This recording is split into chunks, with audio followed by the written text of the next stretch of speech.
this is an iHeart podcast. Guaranteed human. With the all-new Audi Q3, the answer is always yes. Yes to adventure. Yes to escape. Yes to right now. The all-new Audi Q3, made for the yes life. This is Oz Voloshin from Tech Stuff. And now for a quick break from our sponsor, Vital Proteins. And it is vital. Collagen peptides is a wellness supplement that supports healthy hair, skin, nails, bones, and joints. When we hit 30, our body's collagen production starts to drop.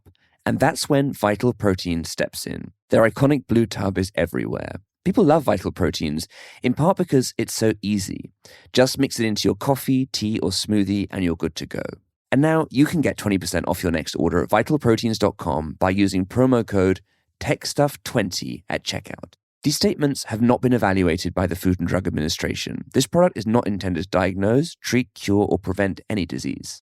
Support for the show comes from Public, the investing platform for those who take it seriously. On Public, you can build a multi-asset portfolio of stocks, bonds, options, crypto, and now generated assets, which allow you to turn any idea into an investable index with AI. It all starts with your prompt. From renewable energy companies with high free cash flow to semiconductor suppliers growing revenue over 20% year over year, you can literally type any prompt and put the AI to work. It screens thousands of stocks, builds a one-of-a-kind index, and lets you backtest it against the S&P 500. Then you can invest in a few clicks. Generated assets are like ETFs with infinite possibilities, completely customizable and based on your thesis, not someone else's. Go to public.com/podcast and earn an uncapped 1% bonus when you transfer your portfolio. That's public.com/podcast. Paid for by Public Investing. Brokerage services by Open to the Public Investing Inc. Member FINRA and SIPC. Advisory services by Public Advisors LLC, SEC registered advisor. Generated assets is an interactive analysis tool. Output is for informational purposes only and is not an investment recommendation or advice. Complete disclosures available at public.com/disclosures.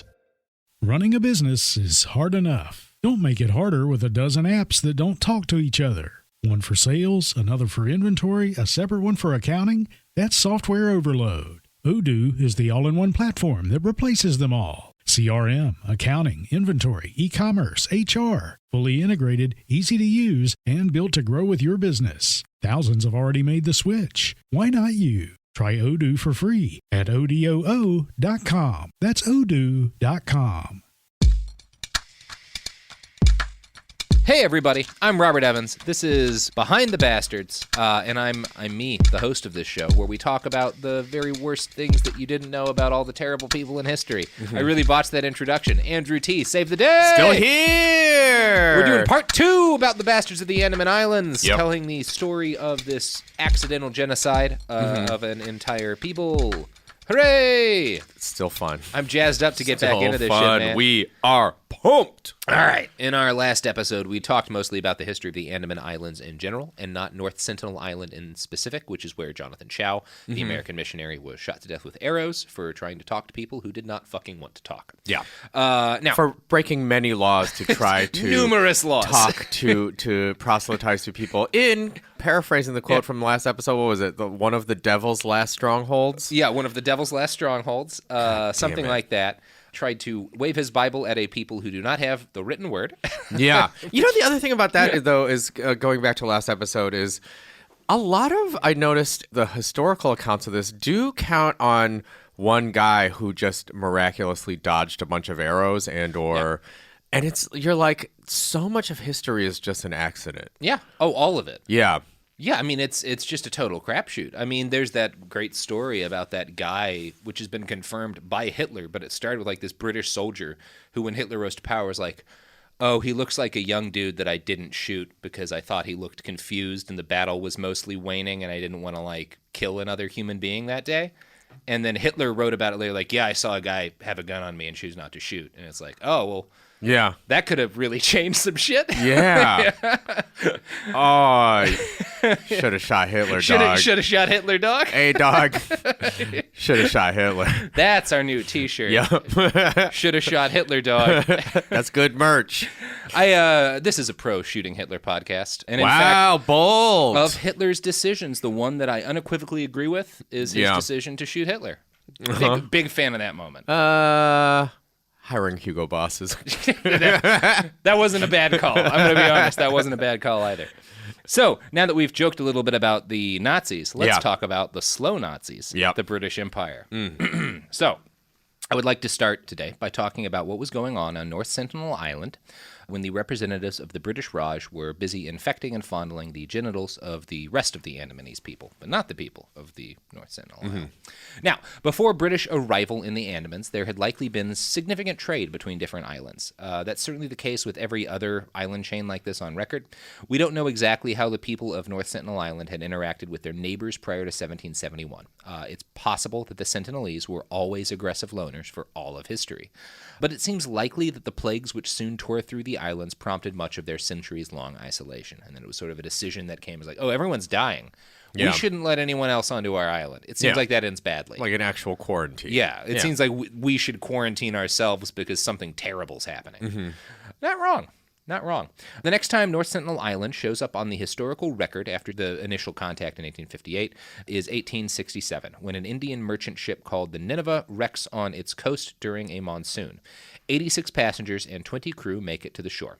They spent 2 days being basically camped out and waiting for rescue, and then on the morning of the third day, the Sentinelese tribe attacked them. Here's how the boat's captain described these people. Quote, "The savages were perfectly naked, with short hair and red-painted noses, and were opening their mouth and making sounds like pa, ung, ug. Their arrows appeared to be tipped with iron."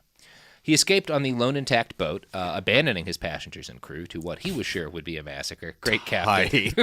really good captain. really solid captain. That is the absolute gem of a loophole of goes down with the ship. Well, the ship's Get to the ship! Get to the ship! I gotta go down with the ship. Yeah. Oh, I'm so sorry. The land turned out to be the death place this time. You know the rules, though. Loophole. Nice. He was eventually picked up by a British Royal Navy vessel.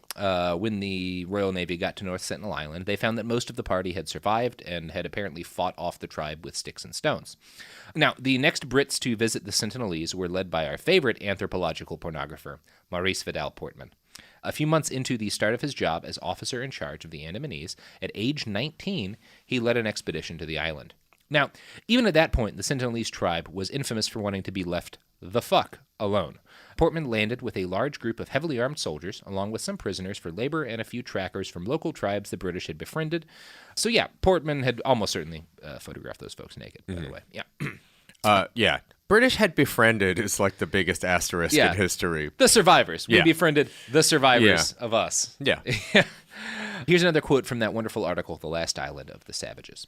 "The explorers tramped through the jungle, systematically crisscrossing the small island in search of natives. They found a network of pathways and several small villages that looked to have been freshly abandoned, and the skeleton of an aborigine hidden between the buttress roots of a large tree. Portman was impressed by the island's fertile soil and its stately groves of tropical hardwoods, but he did not encounter a single living soul. The Sentinelese simply melted into the forest when they heard the Europeans approach. Finally, after days, Portman and his men managed to flush out a few stragglers, an elderly couple and some children. In the interest of science, the adults and 4 of the children were brought aboard the exploring party's schooner and taken back to Port Blair for observation. Unfortunately, Portman later wrote, all the captured Sentinelese, quote, sickened rapidly, and the old man and his wife died, so the 4 children were sent back to their home with quantities of presents. They had remained in British hands long enough, however, for Portman to note their, quote, peculiarly idiotic expression of countenance and manner of behaving." So, Portman abducts some old people and kids. Old people die. Kids get sick too. He gives them gifts, sends them back to the island. Probably kills a lot of the North Sentinelese people. Yeah. Probably reinforces their understanding that we should just stay the fuck away from... Right. Like the absolute best case scenario is that the Sentinelese people kill those kids before they get too close. That is the best. The best. He has locked them into a situation where the best case scenario is child murder. Yeah. Yeah. Yeah, yeah. Cool. Good. Now, it is worth noting that this was young Maurice Portman. Over the decades he would spend in the Andamans, he watched the Aboriginal population of the island shrink and shrink. By the time he was an old man, it looked very much like the whole people were on their way to extinction. During a trip to London at a meeting of the Royal Geographical Society, Portman ended a speech with these words: "Their association with outsiders has brought them nothing but harm, and it is a matter of great regret to me that such a pleasant race are so rapidly becoming extinct. We could better spare many another." So he came around and was like, oh, this is really fucked up. Yeah. We really wiped these people out. This is bad.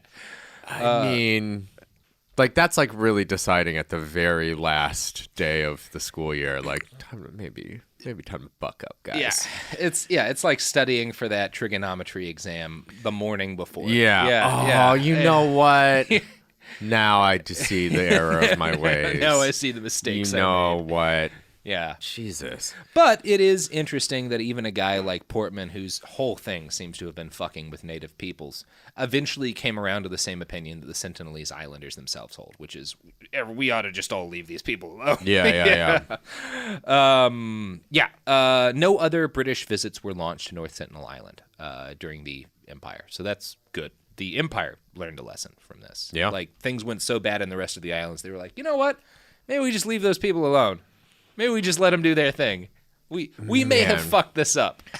I just go back to, it also had to be because they did the economic projections and they were just like not worth it. Well, but sometime during this time, late 1800s, is when it switches over from being the East India Company to the British Raj. Mm-hmm. And so at that point, profit is less of a concern, not a non-factor. Sure. There may have been some genuine humanitarian of like the people who came in after the first couple of waves of colony and were like, oh boy, they really fucked this up. Yeah. Well, at least we cannot fuck this island up.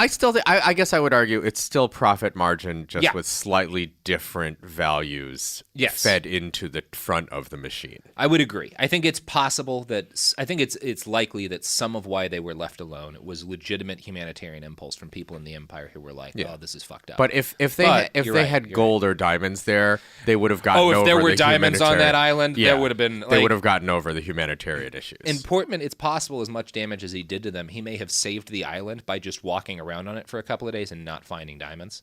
Yeah. Like by saying, like, it's just got decent soil, but I didn't see any gold or whatever. Like, that's probably part of why they didn't fuck with it more. So, oh, boy. Yeah, unintended consequences. It's anyway. So another foreigner did make it ashore on North Sentinel Island in 1896. This was an Indian convict who escaped from the penal colony on a raft. According to that wonderful American Scholar article, a search party found his body there some days later, pierced in several places by arrows with his throat cut. No natives were sighted. So, cool. It's what they do. Yeah. The island was left alone for like a century after this point. So the British Empire, perhaps the world's greatest proponents of fucking with people who did not want to be fucked with, decided that the Sentinelese people had made their desire for solitude so perfectly clear that it would be kind of messed up to try to bug them. I just state that because we're going to get back to John Chow at some point. And I want to note that the British Empire eventually learned the lesson. Yeah. Famously. Not good at learning lessons. That they like learning. The British Empire that invaded Afghanistan 3 times learned this lesson. So, on August 15th, 1947, the British Empire made its largest step towards giving up the empire bit and just being British. They released the Indian subcontinent to independent nationhood. For the first few decades, the new Indian government continued the British policy towards the Sentinelese. They left them alone. In 1970, the government sent a surveying party to the island. They found an abandoned native home and set up a stone tablet proclaiming the island to be part of the Republic of India.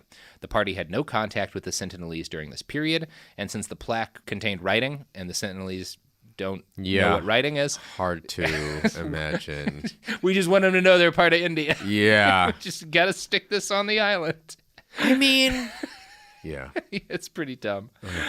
In 1974, the crew of the documentary Man in Search of Man managed to talk or bribe their way into landing on North Sentinel Island. They came with armed policemen and scientists in tow. Their stated goal was to, quote, win the natives' friendship by friendly gestures and plenty of gifts. Unfortunately, bribes did not work as well on the Sentinelese as they do on most people, and the Sentinelese did what they do and opened fire with arrows. Yeah. Now, next, several police officers in padded armor went ashore and set out gifts: a plastic car, coconuts, a live pig, a doll, and aluminum pots and pans. They then returned to the boat where the film crew and scientists were waiting out of arrow shot. Now, the Sentinelese responded to these gifts by proving to the foreigners that they were not, in fact, out of arrow shot, and shooting the film's director in the thigh with an arrow. Amazing. The Sentinelese next killed the pig and the doll with their spears, then buried them in the sand and took the pots and pans and coconuts. Yeah. Yeah, that's what you do. Yeah. And it's also like the gift thing. You're like, right. The gifts have never been good. It's just great that some native people finally figured out that these gifts are never garbage. Yeah, they're always garbage that will kill your family. Well, and the only they took the coconut. Coconuts don't grow on North Sentinel Isle, but they wash up there, so they know what coconuts are. They know what a coconut is. And they only took the pots and pans because iron has been washing up on the shore for a long time. Yeah, and yeah, they've been they know making what it it into is. arrowheads. And Yeah. so they're making these gifts into more arrows to shoot at any other fucking I mean, people it who come to just their islands. feels like some kind of justice, right? Yeah, it's nice. Yeah, that would be one of the only thing we could give them. They can once. Here's more arrows to shoot at people with if they come on board. It does feel like a little bit like just give them a couple guns. give them a rifle and a diagram. Yeah, This will be I'll faster. figure it out. Yeah. In 1975, King Baudouin of Belgium, grandson of our Nice. old buddy Leopold II. Yeah, grandson Our of boy. Leopold. Oh boy, Baudouin of Belgium. Went on a cruise of the Andaman Islands. He spent a night off the coast of North Sentinel Island. Local officials, trying to impress the king, let him drive in close to the shore so he could see a Sentinelese warrior aim his bow at the boat. The king was reportedly delighted by this. Yeah, it's pretty gross, yeah. right? Yeah. Cool to see that runs in the family. Cool to see that runs in the family. Yeah. In 1981, a Panamanian freighter named the Primrose crashed on the rocks near North Sentinel Island. The crew survived. Here's how the official website for North Sentinel Island describes what happens next. Quote, relieved to see land in the morning, the crew's relief turned to apprehension when they saw a group of natives waving weapons at the boat. An urgent distress signal was sent out. Wild men, estimate more than 50, carrying various homemade weapons, are making 2 or 3 wooden boats, went the dispatch. Worrying they will board us at sunset. All crew members' lives not guaranteed. For nearly a week, the crew of the Primrose, armed with only flare guns and a few axes, fended off an attack before they were rescued by an Indian Navy tugboat and helicopters. The freighter, which I believe carried cat food, was left off the coast of North Sentinel Island. Salvagers began sailing in to loot the boat, and according to the Telegraph, quote, many Sentinelese were killed in battles with these looters. So, Jesus. Can I ask a question going Sure. back a little bit? Yeah. How did the Andaman Islands weather World War II? I think it was pretty much fine. I mean, it's India I guess and it's Thailand. just out of yeah. the way enough. I don't think anything really happened there in World War II. I'm not aware of it. Sure. I certainly think the Sentinelese didn't notice. They probably saw some fucking planes flying Yeah. over and were like, what the shit? Yeah. Like, but they've been doing that for a while. I guess that's true. Yeah. Yeah, they probably just figure there's monsters in the sky. Yeah. Fuck that thing. Yeah, hey, that's a yeah, fuck that thing. Look Yeah. at that. No, thank you. Yeah. Pretty reasonable, actually. Yeah. Now, perhaps sparked by these deaths, the Indian government sent out its first expedition with the express goal of contacting the Sentinelese people. They sent a team of scientists, led by a dude named Pandit, and gave him the governor's yacht as an expedition vessel. Unlike literally every prior visit, these trips were conducted by scientific experts who went out of their way to be careful and respectful. They made many trips and started out just landing on empty sections of beach, far out of arrow range, and setting out gifts, coconuts, bananas, and pieces of iron. Gradually, the researchers built up a reputation with the Sentinelese. They started coming in closer and having more fruitful contact with these people. It was not a simple process, as this excerpt from the American Scholar article shows. Quote, sometimes the Sentinelese would make gestures that appeared friendly, waving their hands as the dinghies chugged along the lagoon. Sometimes they would make gestures that were probably hostile, turning their backs towards the visitors en masse and sitting on their haunches as if to defecate. It was not out of character for them to rush out of the jungle and grab gifts, then shower their retreating benefactors with arrows. So, Yeah. there's a lot of It's a give and take. patience. It's careful, and these Yeah. guys clearly care about trying to make contact in the like this is almost like a Star Trek sort of situation. Yeah. Where you've got very decent advanced scientists and who care truly, trying to do this in the best way and seeing is there an ethical way to make contact with a people like this. So that they're trying to figure that out, and it seems to be a pretty laudable effort. They went through this for like a decade or so, like more than 10 years of visits like this, very gradual. And during this period of time, Pandit continued to lead expeditions to the island with the gradual goal of opening up communications with the Sentinelese people and letting them know there was a world out there with indoor plumbing and antibiotics if they wanted any of that stuff. The Sentinelese continued to shoot teams that got too close, but one time when an expedition boat overturned, they didn't murder the crew as the crew struggled to get back on board the boat. So that was seen as like a good sign. Yeah. Like, they could have killed everybody there, but they let us get back on our boat, and that's a step. That's a step. Yeah. That's a step to trust. So things got better, and some sort of trust developed, but the Sentinelese never quite took up their would-be friends on the opportunity to join the world, or have any kind of direct contact at all. On January 4th, 1991, it seemed like all that was about to change. This article ran in a Port Blair newspaper several days later. First friendly contact with Sentinelese. 4 days earlier, a government contact team had paid a visit to North Sentinel, the first such expedition in more than a year. At first, as the anthropologists, constables, and officials approached the beach in the motorized dinghy, they could see no one on shore. Then finally, a few Sentinelese stepped out from behind some bushes and started to gesture at the explorers, seemingly trying to indicate that they wanted gifts. As usual, the dinghy moved down the beach to a safe spot, and a crewman jumped out to drop off a bag of coconuts. As usual, the Sentinelese rushed down to grab it, but for the first time ever, the Aborigines brought no weapons with them when they approached the water's edge, only mesh baskets and the iron-tipped wooden adzes they sometimes used to chop apart the coconuts.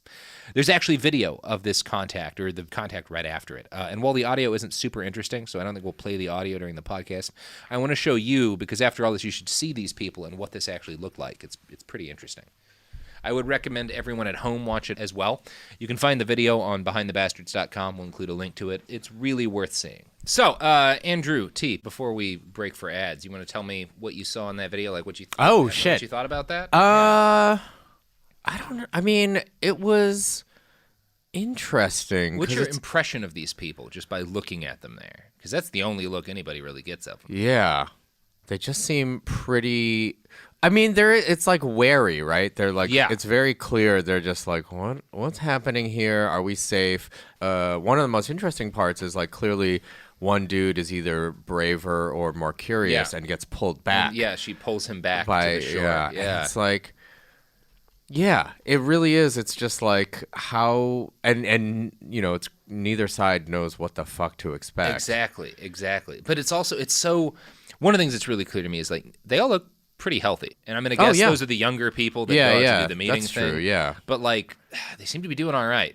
Yeah, like they don't seem to be malnourished. Yeah. People. Well, and also at this point, you're like, they've lived through a couple plagues, essentially, or their ancestors have lived through a couple plagues, and so there is also the thing of like, you know, we say like Stone Age immune systems, but that's not strictly true. That's not strictly true with these guys because they have been exposed to something. Yeah. You know, both from their fights with the salvagers and their numbers are probably lower. Yeah, of course. But yeah, really interesting video. I recommend you watch it, and I recommend that you buy the products and services that we are advertising now. Support for the show comes from Public, the investing platform for those who take it seriously. On Public, you can build a multi-asset portfolio of stocks, bonds, options, crypto, and now generated assets, which allow you to turn any idea into an investable index with AI. It all starts with your prompt. From renewable energy companies with high free cash flow to semiconductor suppliers growing revenue over 20% year over year. You can literally type any prompt and put the AI to work. It screens thousands of stocks, builds a one-of-a-kind index, and lets you backtest it against the S&P 500. Then you can invest in a few clicks. Generated assets are like ETFs with infinite possibilities, completely customizable and based on your thesis, not someone else's. Go to public.com/podcast and earn an uncapped 1% bonus when you transfer your portfolio. That's public.com/podcast. Paid for by Public Investing. Brokerage services by Open to the Public Investing Inc. Member FINRA and SIPC. Advisory services by Public Advisors LLC, SEC registered advisor. Generated assets is an interactive analysis tool. Output is for informational purposes only and is not an investment recommendation or advice. Complete disclosures available at public.com/disclosures. Tired of spills and stains on your sofa? Wash away your worries with Anabay. Anabay is the only machine washable sofa inside and out, where designer quality meets budget-friendly prices. That's right, sofas start at just $699. Enjoy a no-risk experience with pet-friendly, stain-resistant, and changeable slip covers made with performance fabric. Experience cloud-like comfort with high-resilience foam that's hypoallergenic and never needs fluffing. The sturdy steel frame ensures longevity, and the modular pieces can be rearranged anytime. Shop WashableSofas.com for up to 60% off site-wide, backed by a 30-day satisfaction guarantee. If you're not absolutely in love, send it back for a full refund. No return shipping or restocking fees. Every penny back. Upgrade now at WashableSofas.com. Offers are subject to change, and certain restrictions may apply. Flag football is exploding, and iFlag is leading the way. As the Guinness World Record holder, iFlag hosts premier flag football tournaments nationwide for boys, girls, high school girls, and adults. From first-time players to elite competitors, iFlag delivers top-level competition, unforgettable experiences, and a community built around the game. Ready to be part of it? Join the movement. Find your tournament and learn more at iflag.org. That's iflag.org. Hey, this is U.S. Olympic gold medalist Tara Davis Woodhull. And I'm U.S. Paralympic gold medalist Hunter Woodhull. As athletes, our lives are about having a clear path. And a team that you can absolutely trust. So when it came to getting the best mortgage, we chose PennyMac. PennyMac is proud to be the official mortgage provider of Team USA and you. Learn more at pennymac.com. PennyMac Loan Services, LLC, Equal Housing Lender, NMLS ID 35953. Licensed by the Department of Financial Protection and Innovation under the California Residential Mortgage Lending Act. Conditions and restrictions may apply.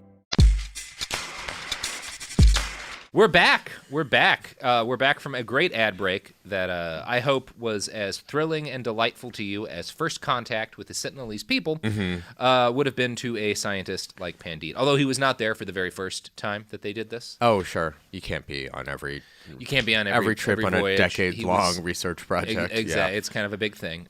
So first contact was officially made by the director for tribal welfare for the Andaman Islands.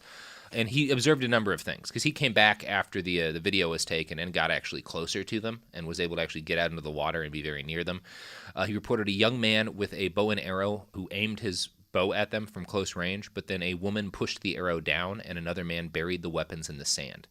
And again, I hate to try to generalize about a whole tribe from this. One of the things this says to me is there's a lot of speculation of like, what if it's like one asshole man in charge, like forcing everyone to do his bidding and like genitally mutilating the women and stuff? Like, well, the fact that at least in one observation, a man was observed being told not to do something by a woman, and like that's not a bad sign. It's a sign that this may be one of the more egalitarian kinds of hunter-gatherer tribes, which is not uncommon among those sorts of people. So I think that's interesting. It was the closest anyone had gotten to a Sentinelese without dying, possibly in all of history. Anyone from outside the Andamans, at least. Pandit came back a few days later with another group, and in February he made friendly contact again. Several Aborigines actually reached into his canoe for coconuts, which is a big deal. Near the end of the visit, Pandit wound up closer to the Sentinelese than his own men, and things rather suddenly turned ugly. One of the tribesmen pulled out a knife and threatened him. Pandit recalls he looked, quote, like he was going to cut out my heart. Maybe he thought I was planning to stay on the island. But Pandit backed away, and it was fine. Now, in an interview in 2008 with the author of that American Scholar article, Pandit recalled that they voluntarily came forward to meet us. It was unbelievable. They must have come to a decision that the time had come. It could not have happened on the spur of the moment. But there was this feeling of sadness also. I did feel it. And there was this feeling that a larger scale of human history, these people who were holding back, holding on, ultimately had to yield. It's like an era in history gone by. Yeah. So, Pandit retired in 1992, and the Indian government pursued further meetings with the Sentinelese for a while, but it turned out that this much-vaunted first friendly contact was something of a false start. The long era of Sentinelese isolation was not over yet. In 1997, the Indian government finally took the hint and put an end to all further attempts to contact the people of North Sentinel Island. The Indian Navy placed a 3-mile exclusion zone around the island. And for more than 20 years, the Sentinelese people were allowed to fade from most of the world's memory. They made the news briefly in 2006 when a fishing boat with 2 men crashed on their shore. The men aboard had been anchored nearby for the night and likely gotten incredibly drunk. The air anchor had broken and they drifted to shore. Other fishermen had tried to warn them as they floated closer and closer, but they were apparently too wasted to really notice. When they landed on shore, the Sentinelese murdered them and buried them in sand. Like they do. Fair enough. Fair enough. And all the time since the establishment of the exclusion zone, the only contact the Sentinelese have had with the outside world has been occasional skirmishes with scrappers and 2 close-in flights by helicopters. The first was in the wake of those 2 fishermen's murder. The second came in 2008 after a horrible tsunami hit the Andaman Islands. The Indian government sent a chopper in to look for survivors, and predictably, the Sentinelese shot at it with arrows. Yeah. Now, at every single stage of the history we've talked about in these podcasts, centuries worth of time, the Sentinelese people have been very, very, very, very, very crystal goddamn clear that they do not want to know the rest of the world. Aside from a few handfuls of coconuts, most of their close contact with the outside has involved violent murder, abduction, and disease. We have learned more about the Sentinelese in the years since the Indian government set up their exclusion zone, but most of it is just scientific information about the time of their migration to the islands. Scientists now think that the ancestors of the tribe first arrived on North Sentinel Island as far back as 65,000 years ago. You'll hear anywhere from like 55 to 65,000 years. So this is an unbroken chain of people from roughly 5 times as long as human civilization has existed. Right. Like, since we've been building cities. 30,000 years before dogs were domesticated. Right. These people land in the North Sentinel Island. That's the length of time we're talking about with his culture. Given the rich, bountiful nature of the island's ecology and the warm climate, it's possible that the only substantial innovations they've needed to make in that time involved learning how to make arrows and knives out of the iron that washes up on their shore, and learning that instant violence was the safest way to handle contact with the outside world. Yeah. Yeah. 2 lessons. 2 important Pretty lessons. solid, yeah. Yeah. Really got those down. Yeah. Yeah. Now, John Chow, the young American missionary who died on North Sentinel Island in November of 2018, knew all this. One thing every interview with his friends, family, and fellow missionaries has made very clear is that the Sentinelese people were John's obsession. On November 28, 2018, Christianity Today published an article titled, What John Allen Chow's Mission Agency Wants You to Know.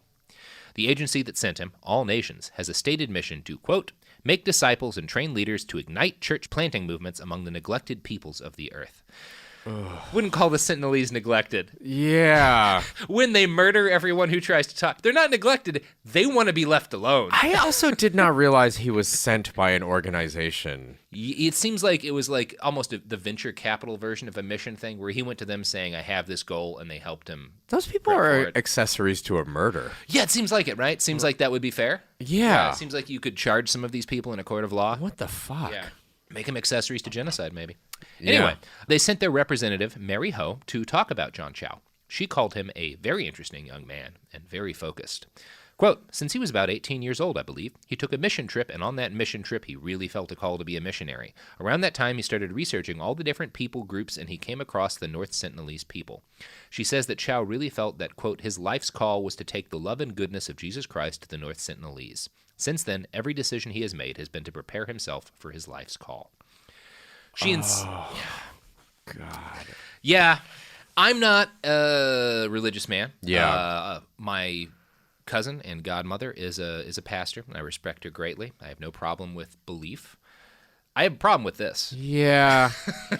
I will just say it's like this has the like it's the practical problem with belief as opposed to the theoretical. I guess I have no problem with the theoretical problem of or the theoretical issue of, religious belief. But like what is the actual good that he honestly thinks? Because if you take the idea that souls in hell are not, like, you believe in it, fine, but not everyone does, like, what are you doing? Like, okay, if you're a Christian, I'm going to try to look at this from like the perspective of a person who believes in a higher power and believes that higher power communicates with the world and stuff. And one of the first things that happened, he tried to get onto the island a couple of times, and the day before he was killed, he failed to get onto the island, and they shot at him. He was holding his Bible up above his head and hollering by his own description at them, and they shot an arrow through his Bible. Were I a Christian, that would be my message from God to leave. Oh, like arrow through the Bible. Oh, maybe they don't need this. Oh, wow. maybe I'm doing the wrong thing here. I guess I would argue that's how you double down on your belief that this is where Satan lives. And that's clearly what he took out of it. Yeah. But okay. I would take that as a message. Yeah, but like the basic level of this stuff, right? It's like, okay, so God has a plan for everyone. God loves everyone, but he doesn't love these people because he thinks they're going to go to hell. Or he loves these people, but he just needs me to talk to them. Yeah, exactly. You're the instrument of God, but why are you the instrument of God? What, like, you were just born into presumably America, I'm going to say, like by accident. Like, why are you a different instrument than these people? What is so fundamentally wrong with every person who died on that island before you got there? I don't want to. It's madness to get into. Yeah. Whether or not it was a sign from God when the Bible got shot, I'm pretty sure it was a sign from whoever shot at it, where they were saying, "We don't want to kill you. We want you to leave. Yeah, please don't try again. Look, check this shot out. Watch this drive. We're very good with these. Yeah, we really know how to shoot arrows." I mean, also, you're giving him probably one of the first, 90-degree targets he's seen in a while. He nails it. Yeah. Now, Ho insisted as well that Chow had been fully vaccinated before he arrived on the island, that he had some sort of quarantine conducted. And I had to read into this a little bit because they just say he went through a quarantine. From what I've been able to determine, he carried out the quarantine on himself without help. And again, I have a lot of respect for EMTs, but the EMT B license does not include quarantining yourself. Well, and he's not qualified to do this. Even if you know the theory, right? It's Yeah. not like he has a fucking clean room No. that he went through. He still quarantined himself, presumably with the shit that is available to a 21st century person Yeah. for not that much money. And then he traveled to India, probably landed in New Delhi, took another flight to the Andaman Islands, hung out with a bunch of his friends in the Andaman Islands, and then got on a boat with a local Indian sailor and sailed there. And I am going to assume none of them went through quarantine. Unless you had a goddamn like bubble somewhere Yeah. that took you from your clean room to the Sentinel Island. Nah, bro. Now, a few days before I recorded this podcast, wrote this podcast at least, the Washington Post allowed a guy named Ed Stetzer to publish an opinion column about Chow's death. Ed's job is training missionaries to go do exactly what Chow was trying to do. Stetzer's column was titled, "Slain Missionary John Chow Prepared Much More Than We Thought, But Are Missionaries Still Fools?" The article is meant to leave one with the distinct impression that no, they are not, that John Chow was an expert on the North Sentinelese, that he was well qualified for the mission he undertook, that he intended to stay there for years, and that what he did was a profound act of love undertaken with every possible thought to the safety of the Sentinelese people. Here's the thing. If John Chow had spent most of his life fascinated by these people and by North Sentinel Island, if he really did prepare for this as hard as other missionaries claim he did, then I have to assume he did at least as much research as I did preparing for this podcast. Which means that if he wasn't a complete reckless hack, he read the single best article ever written about the Sentinelese people, The Last Island of the Savages, published by Adam Goodhart in 2000, nearly 20 years before Chow's own journey. And if he read that fantastic article, he knows not just most of the history that I've talked about outside of Portman's pornographic pictures. I'm going to guess maybe he wasn't reading about that stuff. I mean, he might have. If you allegedly are supposed to be interacting with the world, even if you are a good Christian, whatever, like, surely you have to have that knowledge of it. How innocent are you supposed to be? Exactly. So he would have been aware of a lot of this, and if he had read that fantastic article that I keep talking about, then he would have read the part where it talks about the Jarawa tribe. Now, the Jarawa are another native Andamanese tribe in the islands, and until the early 1970s, they were in the same boat as the Sentinelese. Isolated, refusing all contact, and murdering anyone who strayed into their territory. Unlike the Sentinelese, the Jarawa responded to the Indian government's peaceful overtures, also conducted by Pandit. Eventually, they gave up their centuries-long defense and started taking trips into modern villages. This really started to happen in earnest in the late 1990s. Quote, "As they grew bolder, they became more of a nuisance, stealing things from villagers, sleeping in bush police stations, even recently boarding public buses, much to the other passengers' alarm. Not long ago, several were found to have chest infections that appeared to be viral pneumonia. The Andaman administration was at a loss over what to do. As long as it had been the civilized people who were sending contact parties to the Jarawa, everything had been simple enough. Now that the Jarawa themselves were sending contact parties into civilization, matters had taken a most unpleasant turn." Now, Westerners started traveling to the Andamans to see the Jarawa because now this uncontacted tribe in the late 90s is working up. Suddenly, it's a tourist attraction. You can see some savages for yourself. We're over racism, so we won't call them savages. We'll call them natives or whatever, but you're doing the same thing as Portman was doing. You're ogling these people's naked flesh. In 1998, some German backpackers were caught trying to pay to have sex with what they believed was a young Jarawa girl. Thankfully, she was, well, I don't know about thankfully, she was a half Andamanese prostitute, and her pimp was a con man. Jesus. But that goes to show you, there were probably some people who managed to actually, probably some trafficking and stuff. Hard to imagine it not happening. Anyway, as you might guess, the Jarawa's first contact with world civilization was not filled with positive benefits for them. John Chow would have known this. If he did his homework, he would have found a Guardian article written by Gethin Chamberlain in 2012. It included a video titled, "Andaman Islanders Forced to Dance for Tourists." I'm going to read a quote from that article. "The Jarawa tribe have lived in peace in the Andaman Islands for thousands of years. Now tour companies run safaris through their jungle every day, and wealthy tourists pay police to make the women, usually naked, dance for their amusement. This footage, filmed by a tourist, shows Jarawa women being told to dance by an off-camera police officer." So we're going to watch this next, and I'm going to read in English, or actually, Andrew, why don't you read in English what the tour guides are telling the Jarawa, because you're on the other side of the table from me, and it might be kind of hard to work out.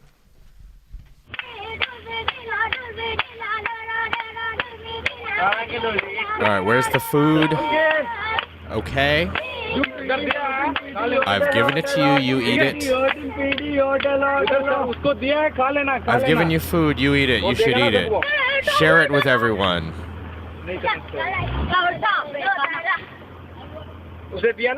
You eat what I've given to you. The vehicle that will come behind us will give you more. Share it amongst yourselves. Turn around. Share it with everyone.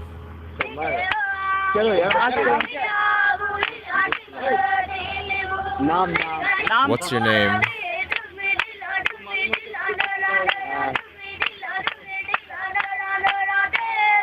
So that's it's what hard to fucking contact. stomach. Yeah, that's what contact is meant for the Jawa. Is Yeah. now rich. I'm gonna guess mostly European and American people Yeah. are making them dance for food. Yeah. Yeah, pretty gross. Survival International, an organization that deals with trying to protect groups like this, notes that the outrage over this video caused a 7-week travel ban on tourist use of the highway that runs through Jarawa territory. But the organization claims that demand was just too high, in essence, for the local authorities to not want tourists traveling through the area. They note that measles has ravaged the Jarawa tribe in 2 major waves, and that they are down to just a few hundred survivors. On many days, the tourists traveling through Jarawa territory outnumber the tribe itself. The Jarawa are doing better than many of the tribes that decided to enter the modern world earlier. Right. The Bo were once one of the great Andamanese, a group of 10 tribes who numbered 5,000 in 1858 when the British first welcomed them into the empire. Today, 52 total great Andamanese tribespeople remain. The last member of the Bo tribe, who were believed to have lived in the Andaman Islands for over 65,000 years, died in 2010. We don't know how many Sentinelese remain. Low estimates say barely more than a dozen, but their island is so dense and so little is known about its interior that as many as 400 or 500 people may still remain. The current reaction of the evangelical community suggests that John Chow is being portrayed by many as a martyr and a hero, someone to emulate. If that is the case, he will not be the last Westerner to try to preach the gospel to the Sentinelese people. At the risk of committing that classic colonizer mistake and thinking I know the thoughts of an entire group of people, I do want to try to speak for the Sentinelese on one matter, because I think that they've been very clear about this, about what they would say if they could speak to the entire world. Leave us the fuck alone. I hope that's fair. I mean, the thing with missionaries, too, it's just like we don't need to keep harping on this, but it's like the absolute wrong message will be received, and you're like, we have to save these people. Yeah. No, they're fine. And even if they're not, they've made their choice. Yeah. And it's shoot anyone who comes close. Oh, good for them, I guess. Treat them like you do the yard of a person who lives in rural Oklahoma and stay the fuck away, because they'll murder you if you break onto their land. Yeah. Like, it's very easy. We do it in the South all the time. I grew up understanding that if I broke into the wrong person's house, they'd shoot me. Yeah. Or if I broke into their land or whatever. Like, we get it. Yeah. Treat the Sentinelese like a random homeowner in Texas. Yeah. Don't just fuck with exercising their stuff. Second Amendment rights. Yeah. Oh, fuck. Yeah. As usual with the Behind the Bastards recording, my main reaction is, fuck. Fuck. I mean, this one's like, I guess a little, because it is like so much born of sort of ignorance that you can't argue about. Yeah. Like, there is just like, how could you possibly stop this without having people question the very underpinning of their beliefs? Yeah. That you're like, the fuck you gonna do? Oh, I don't know what we can do other than try to educate other people to maybe understand that, like, these people have made their desire clear. I guess send them more iron. Yeah, give them more iron. Give them some arrow. Maybe send them nice arrows. Yeah. We make great arrows in the future. Yeah. You might as well drop some arrows. They'll figure it out. Yeah. They'll know what an arrow is. Like a good ass arrow. A couple of compound bows. Why not? I was like, it's only a matter of time before we just are sending drones into places like that, right? I mean, honestly, if you're going to contact them, that seems more ethical than people. From like a disease standpoint, you can make a drone clean pretty easily. Yeah. Whatever, they might destroy the drone somehow, but or make it look like a bird and just stay high up in the air. They'll assume it's an animal, I assume, anyway. Like, I feel like, we're more ethical with these Yeah. people than like when they film like a Planet Earth episode. Yeah. Or less ethical. Yeah, we're less ethical. Yeah. Just leave them alone.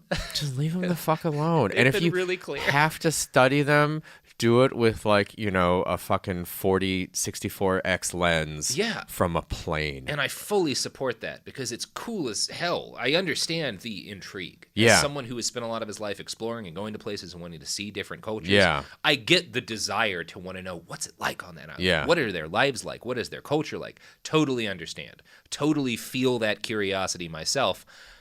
don't go to their island. Yeah. Yeah. And you're not saving anyone. You're not saving anyone. Yeah. Oh, for Christ's sake. Yeah. So. Woo. Yeah. Yep. Pretty good.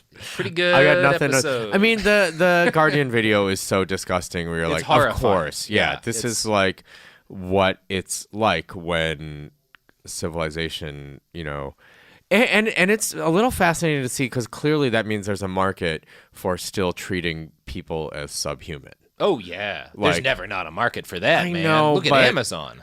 Yeah. But like, it is several veneers of propriety removed from like they're not even trying to hide it. Yeah. And it's like disgusting in a way that you're like, right, our basest instincts will be with us forever. And I have to hope that most of the people on a journey like that, I know it's probably not the case, but you'd hope most of them would be horrified, would be like, oh, I didn't think it was going to be like this. I thought we'd just get to like walk through a village and see how they lived or something. I doubt it, though. Maybe not. I don't know. When you see people dancing for food, yeah, you're the bad guy. Yeah. If you're part of a thing that makes people dance for food and it's not like a ballet. Even where it's not that direct, you know? Like, yeah. You're not throwing bread on the stage or whatever. Yeah. Andrew, you want to plug some pluggables? Yeah, I mean, just not that this is much more sunny. Yo, Is This Racist is my podcast. And if you're in San Francisco, we will be at San Francisco Sketch Fest in January of 2019, assuming we, in any way you like to define it, are still around then. Yeah. And you never know. Yeah. Dissolution of the United States, anything could happen. Anything could happen. So listen to Andrew's podcast. Listen to more of my podcast. If you're listening to this from the Andaman Islands, reach out to us on Twitter. Yeah, I'm at iWriteOK. If enough of you do something, I can probably con my bosses into sending me out there for a live show, which would be sick as hell. Live show. If you're on North Sentinel Island and have Twitter somehow. Yep. Well, they are on Twitter. They're on Twitter, of course. Yeah. No. I'm Robert. This has been Behind the Bastards. You can find us online at behindthebastards.com. Find us on social media at @bastardspod. You can find T-shirts, phone cases, insulin needles. Do we sell insulin needles? We do not. What other kind of needles do we sell? Heroin needles. All sorts of great branded content on TeePublic, Behind the Bastards, TeePublic. Check us out. We get some of the money from stuff like that, which I will use to buy narcotics. I love about 40% of you.